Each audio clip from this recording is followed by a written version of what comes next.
नमस्कार। अपना कहानी कॉर्नर में आपका बहुत बहुत स्वागत है। मैं आपके लिए हमेशा कुछ नई कहानी लेकर आता रहता हूँ। आज आपके लिए बहुत सुंदर कहानी लेकर आया हूँ जो कि भगवान बुद्ध के जीवन से जुड़ी है और इस कहानी का नाम है मुश्किलों का हल। बहुत समय की बात है, अजातशत्रु नाम का एक राजा था।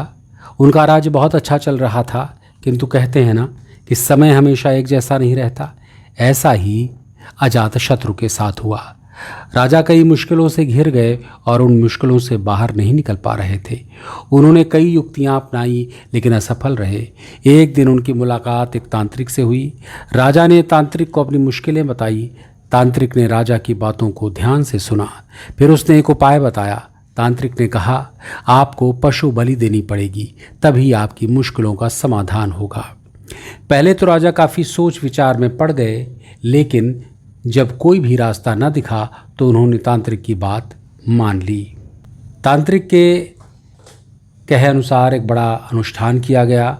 पशुओं को मैदान में बलि देने के लिए बांध दिया गया। संयोगवश उस समय महात्मा बुद्ध राजा के नगर में पहुँचे। वे उसी स्थान से गुजर रहे थे जहाँ पर राजा ने अनुष्ठान कराया था। महात्मा बुद्ध ने जब देखा कि निर्दोष पशुओं की बलि दी जाने वाली है तो वे राजा के पास गए और बोले, राजन, आप इन निर्दोष पशुओं को क्यों मारने जा रहे हैं? राजा बोले, महात्मा जी, मैं इन्हें मारने नहीं, अपितु राज्य के कल्याण के लिए इनकी बलि देने जा रहा हूँ, जिससे सारे राज्य का कल्याण होगा। महात्मा बुद्ध बोले, क्या किसी निर्दोष जीव की बलि देने से किसी का भला भी हो सकता है? थोड़ा रुककर महात्मा बुद्ध ने ज़मीन से एक तिनका उठाया और राजा को देते हुए बोले, इसे तोड़ कर दिखाइए। राजा ने तिनके के 2 टुकड़े कर दिए। बुद्ध बोले, इसे अब पुनः जोड़ दीजिए।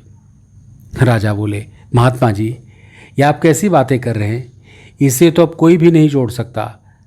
तब बुद्ध राजा को समझाते हुए बोले, राजन, जिस प्रकार इस तिनके के टूट जाने के बाद आप इसे नहीं जोड़ सकते, ठीक उसी प्रकार जब आप इन पशुओं की बलि देंगे तो ये निर्दोष जीव आपके कारण मृत्यु को प्राप्त होंगे और इन्हें आप दोबारा जिंदा नहीं कर सकते, बल्कि इनके मरने के बाद आपको जीव हत्या का दोष लगेगा और आपकी मुश्किल है कम होने के बजाय और भी अधिक बढ़ जाएगी, क्योंकि किसी भी निर्दोष जीव को मारकर कोई भी व्यक्ति खुशी नहीं प्राप्त कर सकता।